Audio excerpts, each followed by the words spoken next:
Yo everyone, it's Marley here from Armstrong Fitness. Today we're going to be doing a different video, which is going to be a new series called Financial Fitness. It's going to have its own playlist. So the first episode in this playlist is going to be called, or based around books. So I'm going to be giving you 4 or 5 books that I've read during lockdown, which have helped me in like my mindset and financial knowledge as well. So the first book we're going to be going over is going to be called Rich Dad, Poor Dad by Robert Kiyosaki. So Rich Dad, Poor Dad is a story about the author having 2 dads, one being his actual dad, who was well educated, had a good high paying job, but with his mindset made him poor. So he spent all the money he earned on like buying liabilities and never actually investing in assets. So he was just going to end up working all his life. And basically just worked for job security. And then he had his second dad, who was obviously not his actual real dad. It was his best friend's dad, if I'm right. His best friend's dad is an entrepreneur, created his own businesses, invested his money, bought assets.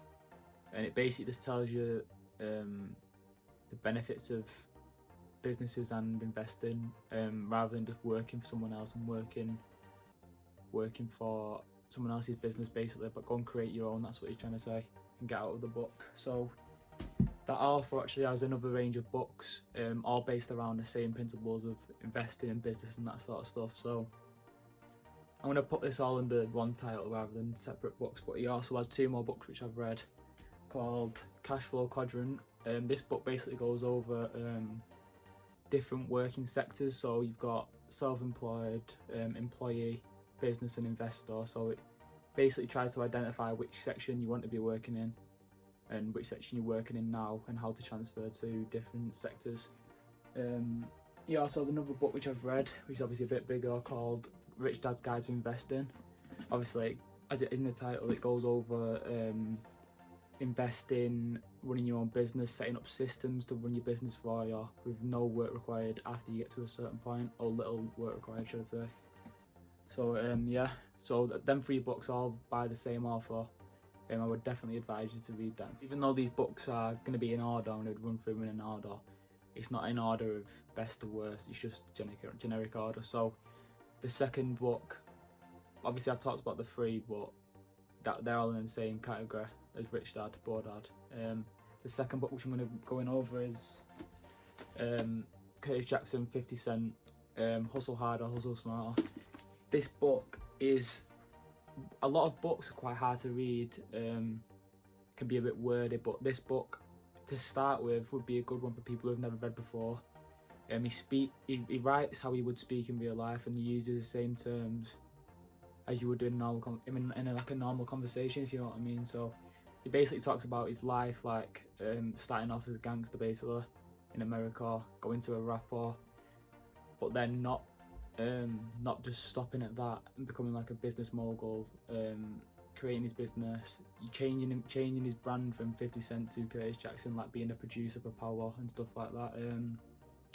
He talks about a lot of principles in life, like keeping your friendship groups, making sure you know, using your close friendship groups who you trust and all that sort of stuff.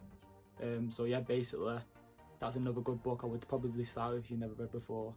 And that would be my second recommendation. Yeah, so the third book I'm going to be talking about is going to be the 4-Hour Work Week. So this book basically goes over working from anywhere in the world and having the time to do so. So the best way to summarise it is, you've got person A, who earns 100 grand a year, lives in London, works 50 hours a week and has to stay in London because of his job.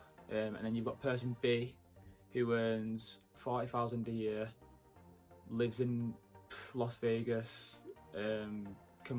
works 10 hours a week on his laptop, who is richer. So most people obviously say the 100 grand a year person living in London is richer, but if you actually think about the time spent, so this person B is spending 10 hours a week working his laptop, doing whatever he wants. He's got the freedom to do whatever he wants, and he's got a lot more time, whereas this person has got, like, if you actually worked it out and looked at how much money he's earning per hour, this person would be earning a lot more per hour and have a lot more time freedom as well. So the book basically goes over using systems and using automation, delegation and elimination to save yourself more time on certain tasks which you would be spending a lot of unnecessary time on in the normal way. So the fourth book I'm going to talk about, I haven't actually got it with me physically because I borrowed it off a friend, but The Power of the Subconscious Mind is a great book.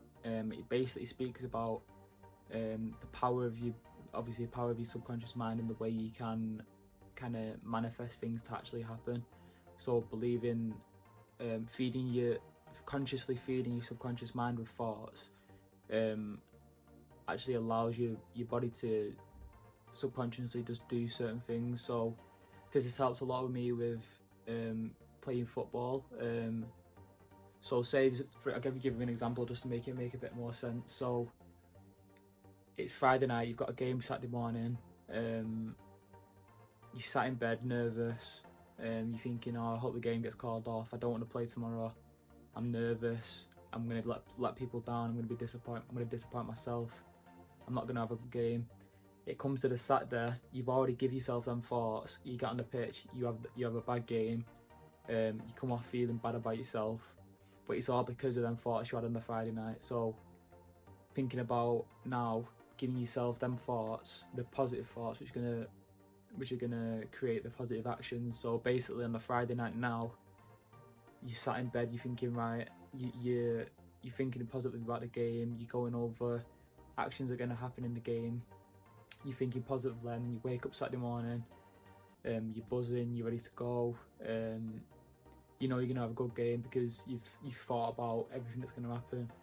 And you get on the pitch on a Saturday, you have a good game, you come off and you realise that it was all in your head. Like the bad thoughts you was having the week before caused you to play bad, and the good thoughts you were having last night caused you to play good on that night. So that's something it's helped me with. It's a lot to do with your mindset and like just thinking positive thoughts and like giving yourself causing yourself to have a positive outcome basically. So I'll leave a screenshot of that book, so obviously I don't have it with me now, but I'll leave that onto there and then get onto the final part. Yeah, so before I finish up with this first video, I wanted to basically go over two of the books that I've been reading currently. So the first one is based around your mindset, and the second one is based around financial. So the first one is called The Richest Man in Babylon. Basically it's about the value of money, making money work for you, and it goes through it's called the laws of gold. It goes through different aspects of how money works and all that sort of stuff. And then the second book I've been reading is called The Chimp Paradox, Mind Management. This is really good for, it makes you understand the different parts of your brain. So it's described in the book as you've got your human part of the brain, which is like what you would describe yourself as, just like in society, you're the human in society, and then you've got the chimp part of your brain, which is more like survival based. So if you're in danger, that part of your brain will kick in. If you feel intimidated, that part of your brain will kick in. Arguments, all that sort of stuff. So it just makes you recognise which part of your brain is in control. So say you have an argument with someone or you feel frustrated, then your chimp will take over. And it's about recognising when to keeping your chimp in control basically, and keeping yourself calm and making sure you know what's going on in each situation so you get the positive outcome basically. So yeah, so I just wanted to give you, obviously this is the first episode, I'm going to aim to do one financial fitness video on the playlist and then one fitness based video every week on the YouTube channel. So yeah, this is first episode done.